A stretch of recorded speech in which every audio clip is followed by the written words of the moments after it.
नमस्कार, मैं विजय कुमार डहरिया एमपीपीएससी 2018 से डिप्टी कलेक्टर के पद पर चयनित, वर्तमान में एसडीएम पुष्पराजगढ़ जिला अनूपपुर मध्य प्रदेश में पदस्थ हूं।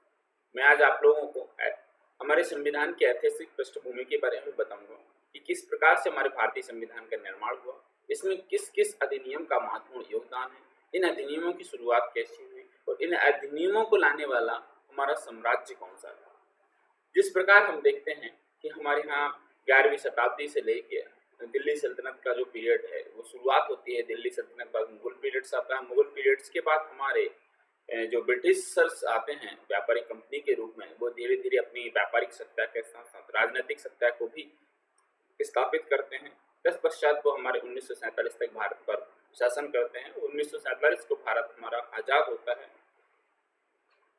और देन उसके पश्चात हमारा स्वतंत्र संविधान भारत में लागू होता है। इसी संविधान के निर्माण में ड्राफ्टिंग कमेटी जिसने काम किया है उस पर किस प्रकार से हम अध्ययन करेंगे, किस एक्ट का किस पोर्शन को हमने संविधान में रखा गया है, उनका कहाँ तक प्रभाव है वर्तमान संविधान में, इस पर विस्तृत चर्चा करेंगे। आप सभी जानते हैं कि हमारे प्रीलिम्स और मुख्य परीक्षा में इस पोर्शन का काफी महत्वपूर्ण हिस्सा है।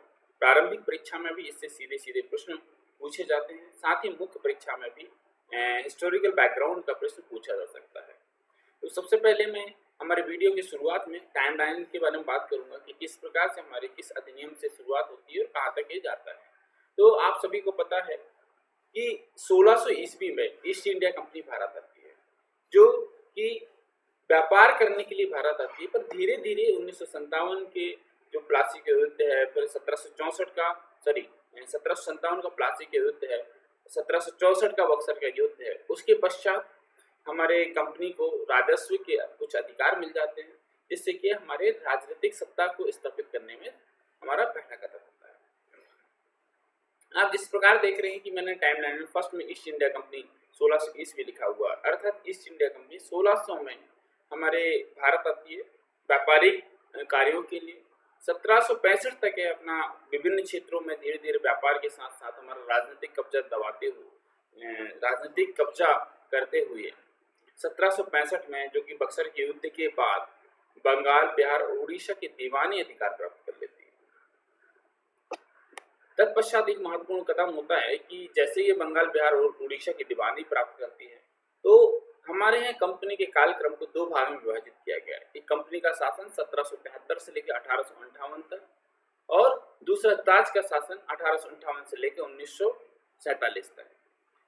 हम देखते हैं कि 1773 अर्थात कंपनी के शासन के अंतर्गत पहला एक्ट आता है हमारा रेगुलेटिंग एक्ट, जो कि 1773 में पारित होता है। तत्पश्चात हमारा 1781 में संशोधन अधिनियम आता है, जिसको एक्ट ऑफ सेटलमेंट के नाम से भी जाना जाता है।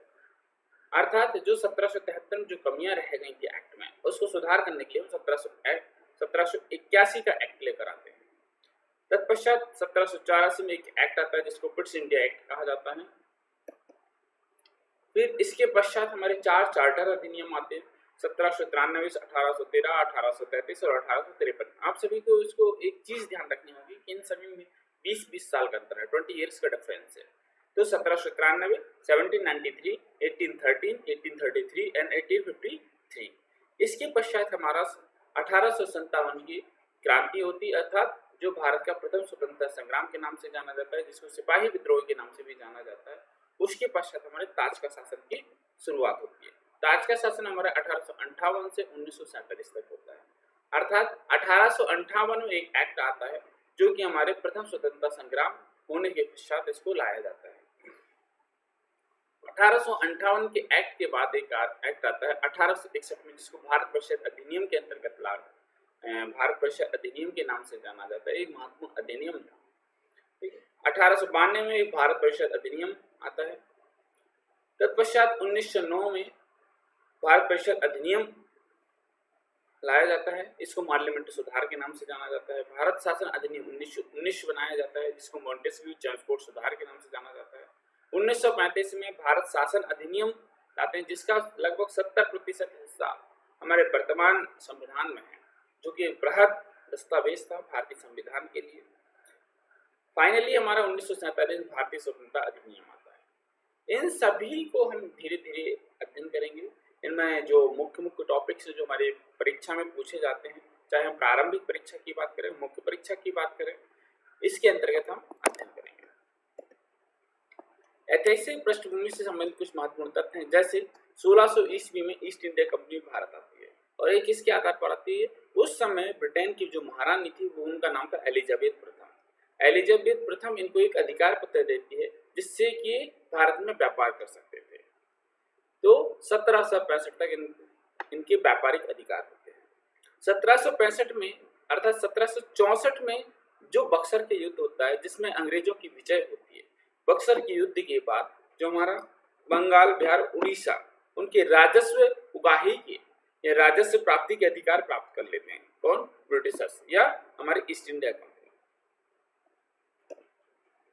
यदि हम कालक्रम को विभाजित करें तो आपको मैंने पहले ही बताया था, कंपनी का शासन 1773 से लेकर 1858 तक और दूसरा था ताज का शासन 1858 से लेकर 1947 तक। तो कंपनी के शासन के अंतर्गत हम पहला एक्ट पढ़ते हैं 1773 का रेगुलेटिंग एक्ट। आप सभी को पता है कि 1773 का रेगुलेट करना अर्थात कंपनी के शासन को रेगुलेट करना, जिससे कि हम भारत में एक राजनीतिक स्थायित्व ला सके, भारत में राजनीतिक हमारी जो प्रक्रिया है उसकी शुरुआत कर सके, इसलिए इसको रेगुलेटिंग एक्ट नाम दिया गया, मतलब रेगुलेशन लाना, रेगुलेट करना। तो 1773 में रेगुलेटिंग एक्ट के अंतर्गत मुख्य प्रावधान ये थे, जिस प्रकार देखा जाता है कि भारत में ईस्ट इंडिया कंपनी के कार्यों को नियमित और नियंत्रित करने के लिए ब्रिटिश सरकार द्वारा उठाया गया पहला कदम। अर्थात अभी जो कंपनी को राजस्व अधिकार प्राप्त होते हैं, अर्थात दीवानी अधिकार जो प्राप्त होते हैं, उनको किस प्रकार से नियंत्रित किया जाए, किस प्रकार से कंट्रोल किया जाए, उनको कैसे रेगुलेट किया जाए, उसके लिए ब्रिटिश सरकार का पहला कदम था, अर्थात पहला एक्ट लाया गया था। अब इस एक्ट के अंतर्गत हम देखते हैं कि इसमें प्रशासनिक और राजनीतिक कार्यों को मान्यता मिल जाती है, अर्थात इसके जो एडमिनिस्ट्रेटिव वर्क हैं और जो इसके पॉलिटिकल वर्क हैं उनको कंपनी को अधिकार मिल जाता है कि वो ये काम भी कर सकती है। जब उन्होंने इस रेगुलेटिंग एक्ट को लाते हैं, इससे उन्होंने क्या किया कि केंद्रीय प्रशासनिक की नींव डाली, अर्थात इसमें एक सेंट्रलाइज सिस्टम की शुरुआत की। सेंट्रलाइज सिस्टम कैसे? कि पहले हमारे यहाँ बंगाल के गवर्नर अलग हुआ करते थे, बॉम्बे के अलग होते थे और मद्रास के अलग होते थे। उन्होंने क्या किया, इसको सेंट्रलाइज करके, है ना, बंगाल और मद्रास बॉम्बे और मद्रास के गवर्नरों को बंगाल के गवर्नर के अधीन कर दिया गया, मतलब एक कंट्रोलिंग पावर कर दिया गया, एक सेंट्रल सिस्टम की नींव डाल दी। इस प्रकार बंगाल का जो गवर्नर था, बंगाल के गवर्नर का नाम भी परिवर्तित कर दिया गया, बंगाल के गवर्नर जनरल नाम किया गया इसको। पहले बंगाल का गवर्नर था, अब इसको बंगाल का गवर्नर जनरल। और इस प्रकार बंगाल के प्रथम गवर्नर जनरल बनते हैं वॉरेन हेस्टिंग्स। इसी एक्ट के अंतर्गत हम कोलकाता में एक उच्चतम न्यायालय की स्थापना करते हैं 1774 में। इसमें एक मुख्य हमारे एक चीफ जस्टिस होते हैं और 3 उनके सहायक जस्टिस होते हैं, अर्थात हमारे न्यायाधीश होते हैं। इस प्रकार प्रथम चीफ जस्टिस होते हैं एलिजा एम्फे, सॉरी यहाँ एमपी लिखा है, वो एम्फे है ना, एलिजा एम्फे। इस एक्ट के अंतर्गत कंपनी के जितने भी कर्मचारी अधिकारी उनको रिश्वत लेना प्रतिबंधित कर दिया गया। ठीक है, कंपनी पर नियंत्रित संस्था, कंपनी एक नियंत्रण वाली संस्था बन गई कि इसको किस प्रकार से रेगुलेट करना है। ये होता है हमारे 1773 का रेगुलेटिंग एक्ट। इसमें प्रारंभिक परीक्षा में सीधे क्वेश्चन पूछ सकता है कि भारत के बंगाल के प्रथम गवर्नर जनरल कौन थे? वॉरेन हेस्टिंग्स थे। 1773 के अंतर्गत किस सिस्टम की नींव डाली? इसमें केंद्रीय प्रशासन की नींव डालती है। उच्चतम न्यायालय की स्थापना कब होती है? 1774 में होती है। कहाँ होती है? कलकत्ता में होती है। इसमें जो प्रथम उच्चतम न्यायालय के मुख्य न्यायाधीश थे उसे किसे बनाया गया? वो एलिजा एम्फे थे। ये होते हैं हमारे 1773 का रेगुलेटिंग एक्ट। अब आता है हमारा 1781 का संशोधन अधिनियम, अर्थात कि 1773 का जो रेगुलेटिंग एक्ट है उसमें कुछ कमियां थी। उन कमियों को दूर करने के लिए हम एक्ट ऑफ सेटलमेंट लाते हैं कि उनको अमेंडमेंट करने के लिए एक एक्ट लाया जाता है जो कि 1781 में होता है। इसको एक्ट ऑफ सेटलमेंट के नाम से जाना जाता है। हिंदी में बोले तो बंदोबस्त कानून। इसमें गवर्नर जनरल को सर्वोच्च न्यायालय क्षेत्र से अलग कर दिया गया, अर्थात गवर्नर जनरल को जो हमने उच्चतम न्यायालय बनाया था उसको सेपरेट कर दिया गया, मतलब उच्चतम न्यायालय अलग हो गया और गवर्नर जनरल के अधिकार अलग कर दिए गए। राजस्व मामले, सर्वोच्च न्यायालय में अब जो राजस्व से संबंधित मामले हैं वो सर्वोच्च न्यायालय में न जाकर सीधे गवर्नर जनरल के पास आने लगे, अर्थात दीवानी जो अधिकार है वो गवर्नर जनरल के पास चले गए। अब आता है हमारा 1784 का पिट्स इंडिया एक्ट।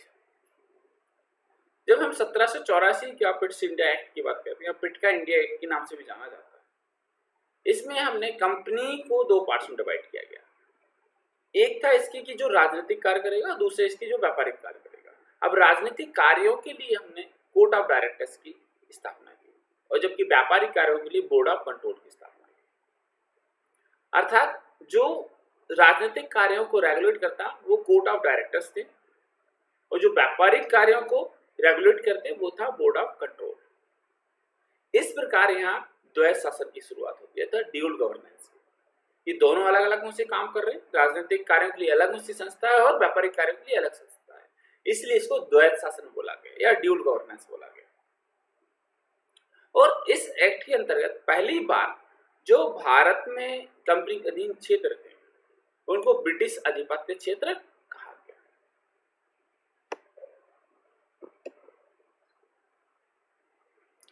नेक्स्ट हम बात करते हैं हमारे 1793 का चार्टर अधिनियम। आप सभी को पता है कि चार्टर अधिनियम हमारे 4 बने और प्रत्येक में हमारे 20-20 साल का अंतर है, 20 इयर्स का डिफरेंस है।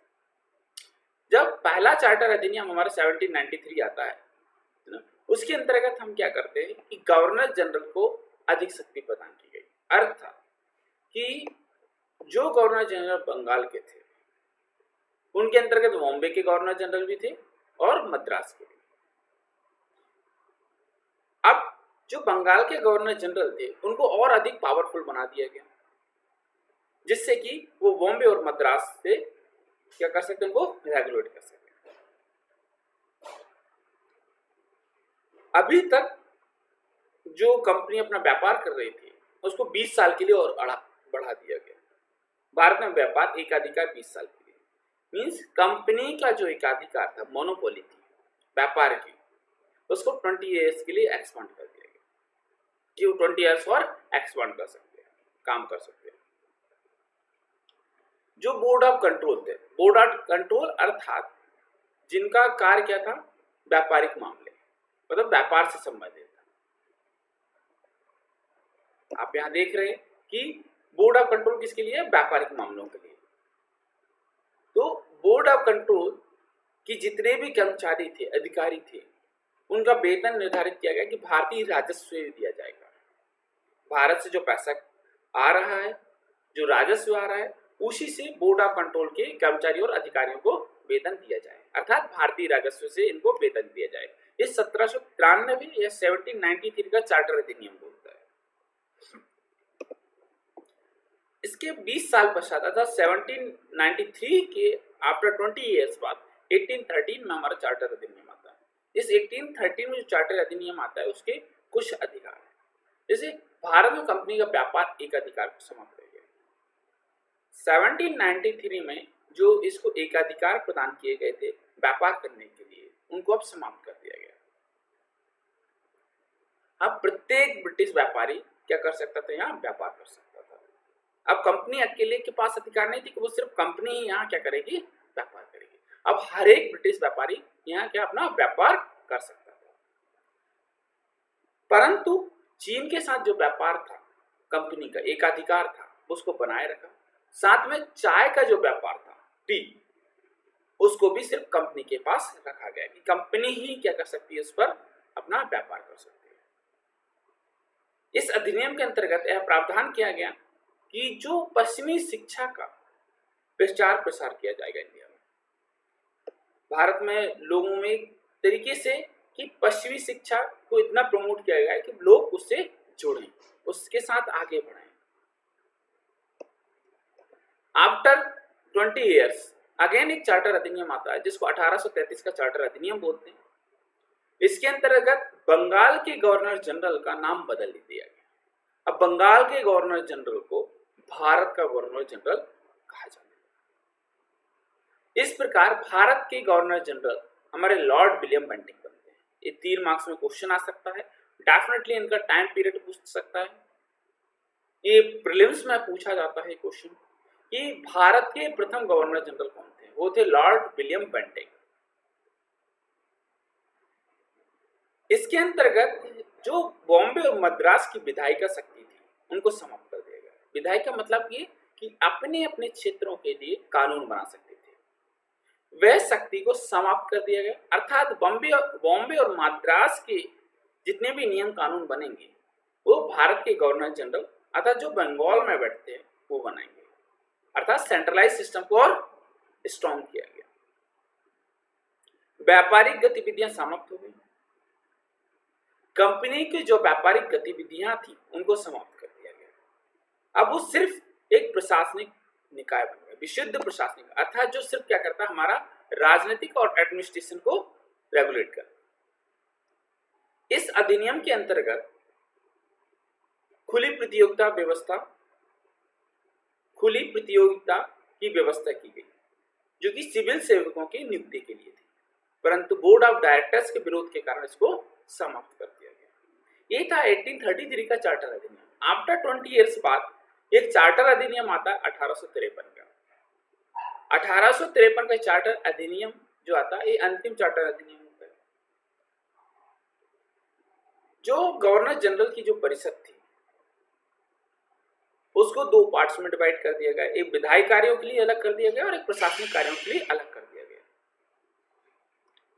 एक नई विधान परिषद हम बनाते हैं। एक नई विधान परिषद जो बनती है इसको भारतीय संसद कहा गया, जिसमें 6 नए पार्षदों की नियुक्ति की गई। 1853 के चार्टर अधिनियम के आधार पर ही हम खुली प्रतियोगिता व्यवस्था का प्रारंभ करते हैं। अर्थात 1833 में जो खुली प्रतियोगिता की व्यवस्था की गई थी परंतु उसको समाप्त कर दिया गया, तो 1853 से स्टार्ट हो जाता है। और भारतीय सिविल सेवकों की नियुक्ति के संबंध में 1854 में एक मैकाले कमेटी गठित करते हैं, जिसका उद्देश्य था कि किस प्रकार से भारतीयों को हमारे कंपनी के कार्यों के लिए नियुक्त किया जाएगा।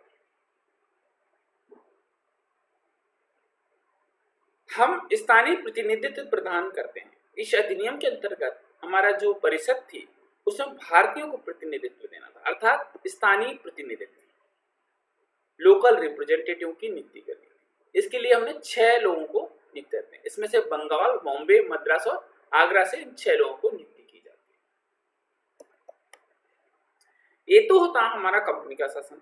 कंपनी का शासन अर्थात 1773 से लेके 1853 तक, अर्थात 1857 या 1858 तक मान सकते हैं। पर अंतिम चार्टर अधिनियम के पश्चात हमारे काफी सारे परिवर्तन होते हैं। उसके अंतर्गत हम देखते हैं 1857 में मेजर चेंजेस होता है, जो कि भारतीय स्वतंत्रता आंदोलन की वजह से। 1857 में जो भारत का प्रथम स्वतंत्रता संग्राम है उसमें लगभग पूरा उत्तर भारत एक साथ सम्मिलित होता है। इतना बड़ा आंदोलन भारत में से पहले कभी नहीं हुआ। इस आंदोलन ने कंपनी की नींव को हिला डाला। इस आंदोलन के पश्चात ब्रिटिश शासन को लगने लगा कि कंपनी अब भारत में शासन नहीं कर पाएगी। जब कंपनी शासन नहीं कर पाएगी तो मजबूरन जो ब्रिटिश साम्राज्य था उसने भारत में अपना सत्ता जमाई, अर्थात कंपनी के शासन को हटाकर ब्रिटिश साम्राज्य के अधीन भारत के शासन को किया। इसलिए ताज के शासन के अंतर्गत हम 1858 से लेकर 1947 तक अध्ययन करते हैं। जैसे ही हमारा प्रथम स्वतंत्रता संग्राम समाप्त होता है उसके पश्चात एक अधिनियम लाते हैं जिसको भारत सरकार अधिनियम बोला जाता है। भारत सरकार अधिनियम 1858। इस एक्ट में जो मेजर परिवर्तन हुए वो भारत में एक महत्वपूर्ण स्टेप था। अब यहां से हम शुरुआत करते हैं हमारे प्रथम स्वतंत्रता संग्राम की। भारत का पहला स्वतंत्रता संग्राम अर्थात सिपाही विद्रोह के बाद ईस्ट इंडिया कंपनी के शासन को समाप्त कर दिया जाता है। ब्रिटिश ताजशाही की शुरुआत होती है। राज्यपाल क्षेत्र और राजस्व संबंधी मामले ब्रिटिश राजशाही को हस्तांतरित कर दिए जाते हैं। जो राजस्व संबंधित जो क्षेत्र थे, जो विषय थे, वो सीधे सीधे ब्रिटिश राजशाही के हाथों में चले जाते हैं। 1858 का जब एक्ट लाते हैं उस समय महारानी विक्टोरिया जो ब्रिटिश शासन की सम्राज्ञी थी। इसके अंतर्गत 1858 के अंतर्गत, इस एक्ट के अंतर्गत अभी तक भारत का गवर्नर जनरल हुआ करता था, अब उसको भारत का वॉइसराय कर दिया गया। इस प्रकार भारत के वॉइसराय हमारे जो बनते हैं वो होते हैं लॉर्ड कैनिंग, अर्थात भारत के प्रथम वॉइसराय लॉर्ड कैनिंग होते हैं। अब आपको एक चीज यहाँ ध्यान रखनी होगी कि भारत के गवर्नर जनरल का पद समाप्त नहीं होता है, सिर्फ यहाँ डिवाइड हो जाता है भारत के गवर्नर जनरल और वॉइसराय, इन दोनों के क्षेत्र अलग अलग हो जाते हैं। एक्चुअली में जो भारत का वॉइसराय था वो भारत में ब्रिटिश ताज का प्रत्यक्ष प्रतिनिधि हुआ करता था। डायरेक्ट जो रिप्रेजेंटेटिव था किसका, ब्रिटिश ताज का, वो कौन हुआ करते थे, वॉइसराय। इसलिए यहाँ 3 मार्क्स में या फिर आपको ऑब्जेक्टिव में ध्यान रखना होगा कि प्रथम वॉइसराय कौन थे, वो थे लॉर्ड कैनिंग, ठीक है, और एक प्रत्यक्ष प्रतिनिधि थे भारत के।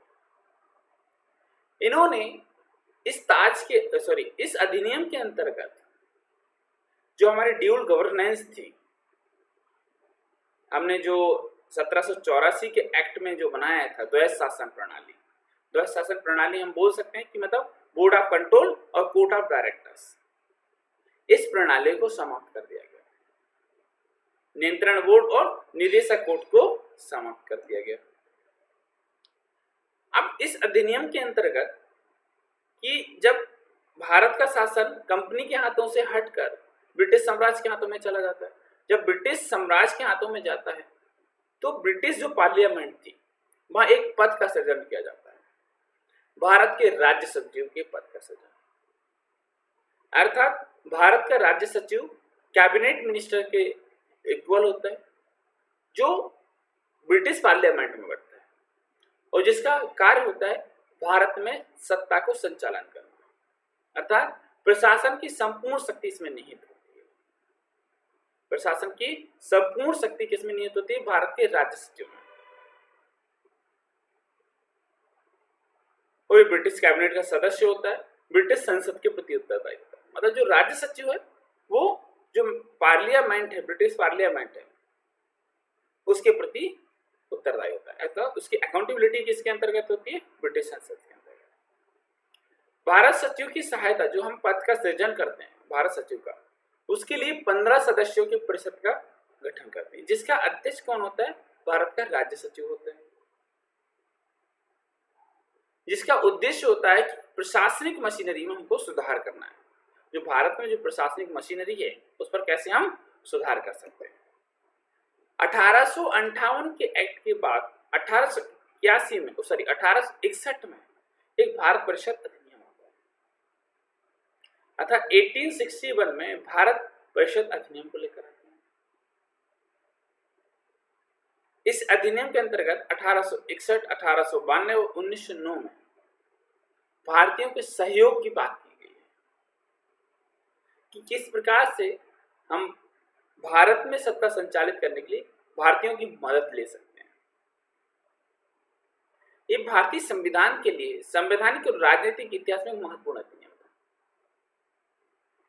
क्यों? क्योंकि इसी अधिनियम के अंतर्गत कानून बनाने की प्रक्रिया में भारतीय प्रतिनिधियों को शामिल करने की शुरुआत हुई कि जो कानून हम भारत के लिए बनाए रहे, जो कानून हम भारत के लिए बना रहे हैं, उनमें लोकल रिप्रेजेंटेटिव होना आवश्यक है, जिससे कि हम भारत की परिस्थिति को समझ सकें, उसके आधार पर कानून बना सकें। इसी अधिनियम के अंतर्गत 1862 में लॉर्ड कैनिंग की अध्यक्षता में 3 सदस्यों को हमारी काउंसिल में शामिल किया गया। बनारस के राजा, पटियाला के महाराजा और सर दिनकर राव, इन तीनों को जो हमारी काउंसिल थी उसमें शामिल किया गया, विधान परिषद में इनको मनोनीत किया गया। इसी अधिनियम के अंतर्गत हम विकेंद्रीकरण डिसेंट्रलाइजेशन की बात करते हैं, डिसेंट्रलाइज करते हैं सिस्टम को। अभी तक क्या था कि धीरे धीरे हम सेंट्रलाइज कर रहे थे। अब क्या होता है, 1861 के अधिनियम के आधार पर हम इसको विकेंद्रीकरण करते हैं, डिसेंट्रलाइज करते हैं। रीजन ये होता है कि किस प्रकार से हम डिवाइड करके हम जो लोकल लेवल पर हम रूल्स एंड रेगुलेशन बना सकें। इसी के अंतर्गत बॉम्बे और मद्रास को जो लेजिस्लेटिव पावर है, विधायी शक्तियां हैं, उनको दिया गया। इसी अधिनियम के अंतर्गत हम विधान परिषद का गठन करते हैं, अर्थात 3 विधान परिषद का गठन करते हैं। लेजिस्लेटिव काउंसिल के एस्टेब्लिश हम क्या करते हैं, इसको फॉर्मेशन करते हैं। 1862 में बंगाल में उसे विधान परिषद का गठन किया जाता है, 1897 में पंजाब में और उत्तर पश्चिम सीमा प्रांत में 1866 में। साथ ही लॉर्ड कैनिंग 1859 में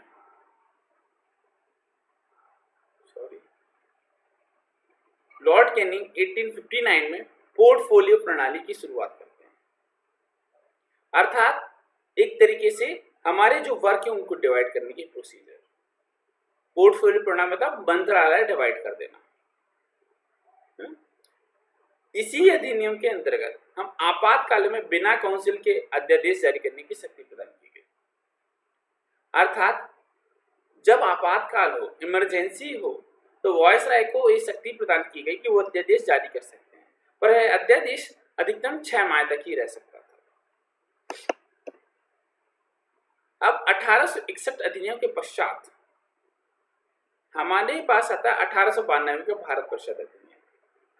जब हम भारत परिषद अधिनियम की बात करते हैं, इसमें कुछ चीजें भारतीयों के लिए लागू की गई कि विधान परिषद के कार्य में वृद्धि कर उन्हें बजट पर बहस करने और कार्यपालिका के सवाल में जवाब देने के लिए अधिकृत किए गए, कि बजट पर हम बहस कर सकते हैं और जो कार्य हम कर रहे हैं उनसे सवाल जवाब पूछ सकते हैं। केंद्रीय और प्रांतीय विधान परिषद दोनों में गैर सरकारी सदस्यों की नियुक्ति के लिए एक समिति और पक्ष चुनाव का प्रावधान किया गया, कि जो केंद्रीय और प्रांतीय विधान परिषद है दोनों में गैर सरकारी सदस्यों की नियुक्ति की जाए और चुनाव का प्रावधान किया गया। अब इस बीच 1892 से लेके 1909 के बीच बहुत सारे परिवर्तन होते हैं, बहुत सारी कमेटियां बनते हैं, इस बीच कांग्रेस के बहुत सारे सम्मेलन होते हैं। इसी के अंतर्गत 1909 में जो सुधार आता है, जिसको मार्लियामेंटो सुधार के नाम से जानते हैं या भारत परिषद अधिनियम के नाम से जाना जाता है। जो लॉर्ड मार्ले थे, लॉर्ड मार्ले भारत के राज्य सचिव थे और लॉर्ड मिंटो भारत के वायसराय थे। अर्थात लॉर्ड मार्ले हमारे ब्रिटिश पार्लियामेंट में बैठते थे, लॉर्ड मिंटो भारत में वायसराय थे।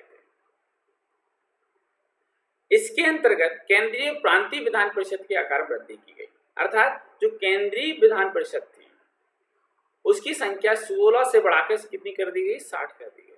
और प्रांतीय विधान परिषदों में जो इसका साइज था अलग अलग क्षेत्रों में अलग अलग संख्या थी, अर्थात इनको भी बढ़ाया गया।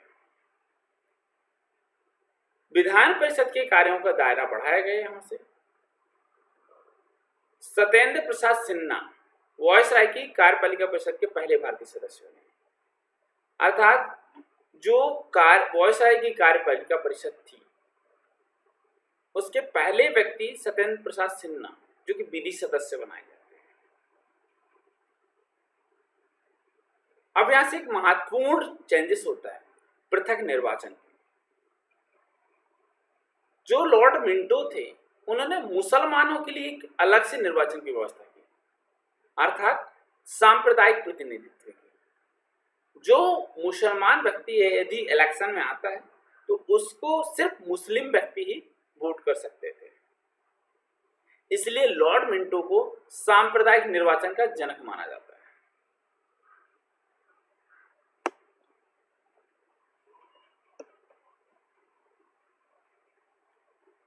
उन्नीस सौ 9 के मार्लियामेंटो सुधार के बाद 1919 के बीच बहुत सारे चेंजेस होते हैं।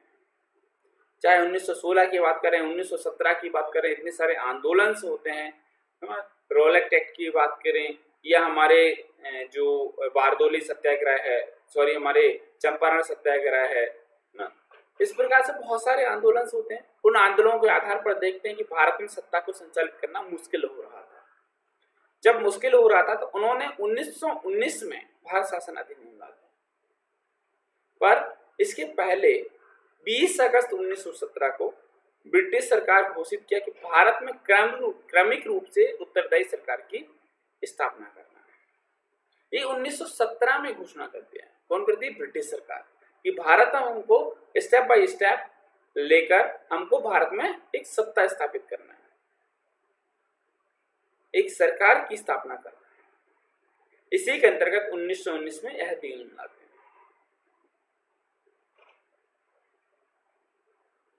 1919 अधिनियम ये लागू होता है 1921 में, और उसको मॉन्टेस्क्यू चेम्सफोर्ड सुधार के नाम से जानते हैं। लॉर्ड मॉन्टेस्क्यू भारत के राज्य सचिव थे और लॉर्ड चेम्सफोर्ड वायसराय थे। इस अधिनियम के अंतर्गत केंद्रीय और प्रांतीय विषयों को पहचान कर अलग कर दिया गया। केंद्रीय और प्रांतीय विषयों को पहचान कर अलग कर दिया गया। सॉरी, यहाँ केंद्रीय और पंत सचिव लिखा है, वो केंद्रीय और प्रांतीय है, विषयों को पहचान कर अलग कर दिया गया। अब जो प्रांतीय विषय थे उनको भी दो पार्ट्स में डिवाइड किए गए। प्रांतीय विषयों को दो पार्ट में, एक हस्तांतरित विषय बोला गया और एक को आरक्षित विषय बोला गया। हस्तांतरित विषय में गवर्नर का शासन, मतलब गवर्नर का सीधे शासन हुआ करता था। गवर्नर में मंत्रियों की मदद से कानून बना सकते थे, अर्थात उन मंत्रियों की मदद से जो विधान परिषद के प्रति उत्तरदायी होते थे। अर्थात पहले केंद्रीय विषय और प्रांतीय विषय दो पार्ट में डिवाइड किया गया, फिर पुनः प्रांतीय विषयों को दो पार्ट में डिवाइड किया गया, हस्तांतरित और आरक्षित।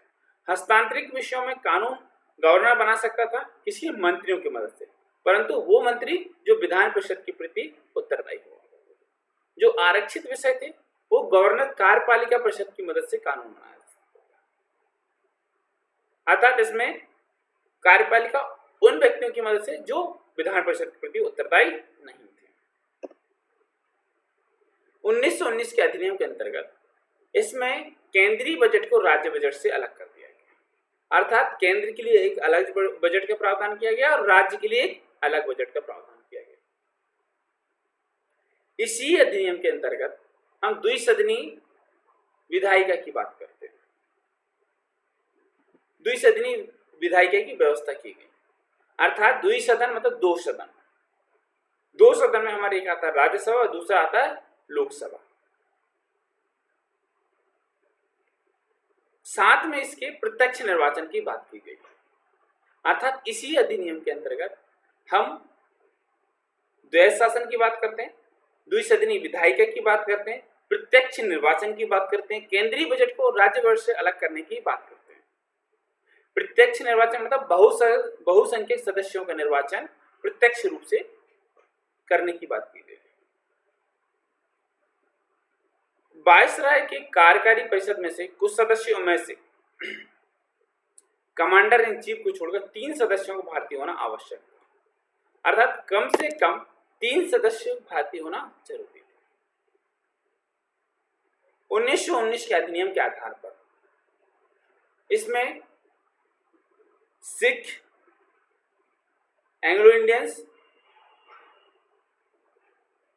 सिख है ना, इंडियन मुस्लिमों के लिए 1909 में अलग कर दिया गया था, सिखियों के लिए, एंग्लो इंडियंस के लिए और यूरोपियंस के लिए इनकी अलग से पृथक निर्वाचन की व्यवस्था की गई।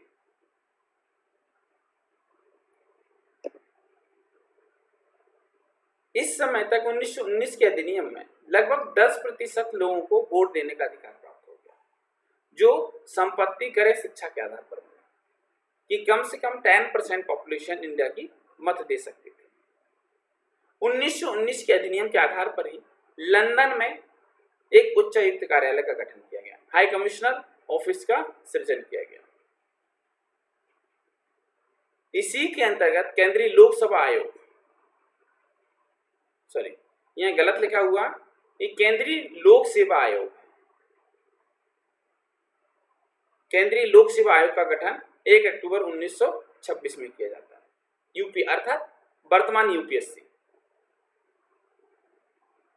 इस अधिनियम में यह बात की गई कि इस अधिनियम के लागू होने के 10 वर्ष पश्चात एक आयोग का गठन किया जाएगा, जिसका उद्देश्य रहेगा कि जो कानून हमने लागू किए थे वो कितने सफल हुए या असफल हुए।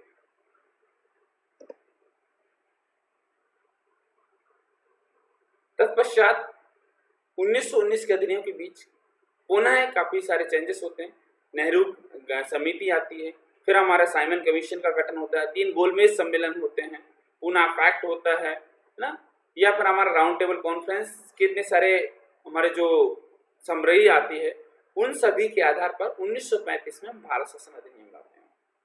भारत शासन अधिनियम भारत में सत्ता संचालित करने के एक महत्वपूर्ण दस्तावेज है, अर्थात 1935 के अधिनियम के आधार पर ही हम वर्तमान संविधान को देखते हैं। लगभग 70% हिस्सा हमारे 1935 के भारत शासन अधिनियम का ही। यह अधिनियम भारत में उत्तरदायी सरकार के गठन में एक मील का पत्थर साबित हुआ।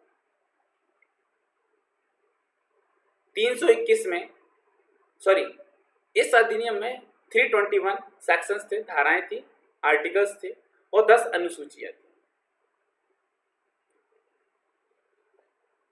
इस अधिनियम के आधार पर एक अखिल भारतीय संघ की स्थापना की बात की गई, अर्थात एक राज्य को एक स्थायी संस्था माना गया, स्थायी इकाई माना गया। इसके अंतर्गत हम 3 सूचियों की बात करते हैं। संघ सूची जिसमें 59 विषय रखे गए, राज्य सूची जिसमें 54 विषय रखे गए और संवर्ती सूची जिसमें 36 विषय रखे गए।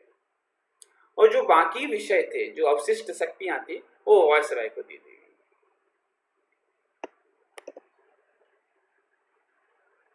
परंतु जो हमें विषयों को डिवाइड करना, ये व्यवस्था कभी अस्तित्व में आई ही नहीं।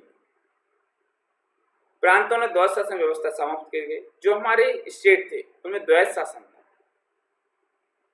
अर्थात हमारे 2 सब्जेक्ट थे, हस्तांतरित और आरक्षित, उनको समाप्त कर दिया गया। अब प्रांतीय स्वायत्तता प्रारंभ की गई, अर्थात प्रांतों को कुछ अधिकार दिए गए जिससे कि वो खुद से अपने नियम कानून बना सकते थे।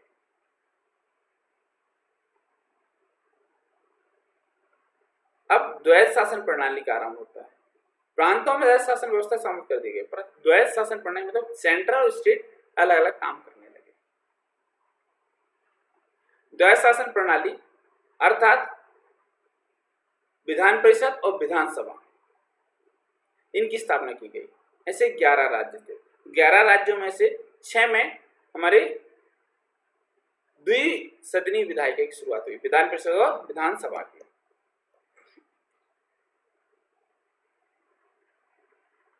इसमें दलित जातियों, महिलाओं और मजदूर वर्ग के लिए अलग से निर्वाचन की व्यवस्था कर सांप्रदायिक प्रतिनिधित्व व्यवस्था का विचार किया गया कि सांप्रदायिकता के आधार पर हम क्या करेंगे, निर्वाचन करेंगे।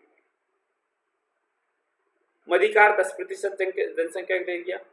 1935 के अधिनियम के आधार पर रिजर्व बैंक की स्थापना की गई। 1935 के अधिनियम के आधार पर ही हम संघ लोक सेवा आयोग की बात करते हैं। 1937 संघ लोक सेवा आयोग की व्यवस्था की गई। 1937 में संघीय न्यायालय की भी स्थापना की जाती है। इस प्रकार से हमारे विभिन्न अधिनियम को आते आते, जो कि हमारे सभी एक्टों को मिलाकर वर्तमान संविधान का जो निर्माण होता है, वो इन अधिनियमों के आधार पर होता है। 1935 के अधिनियम के पश्चात हमारा जो फाइनल भारतीय स्वतंत्रता अधिनियम 1947 आता है, उसकी हम अलग से चर्चा करेंगे। जिन अधिनियमों के आधार पर हमारा संविधान का निर्माण होता है, उन्हें मुख्य उन अधिनियमों का अध्ययन कर चुके हैं। यहाँ से प्रारंभिक परीक्षा में काफी प्रश्न उठते हैं। मुख्य परीक्षा में कभी यहाँ से क्वेश्चन आते हैं, पर छोटे छोटे क्वेश्चन आते हैं, जो फैक्चुअल क्वेश्चन यहाँ से पूछे जाते हैं। हम इसके पश्चात छोटे छोटे वीडियोस में Simon commission, communal award, Poona fact, Nehru report, तीनों गोलमेज सम्मेलन और 1947 अधिनियम की चर्चा करेंगे। धन्यवाद। जय हिंद, जय भारत।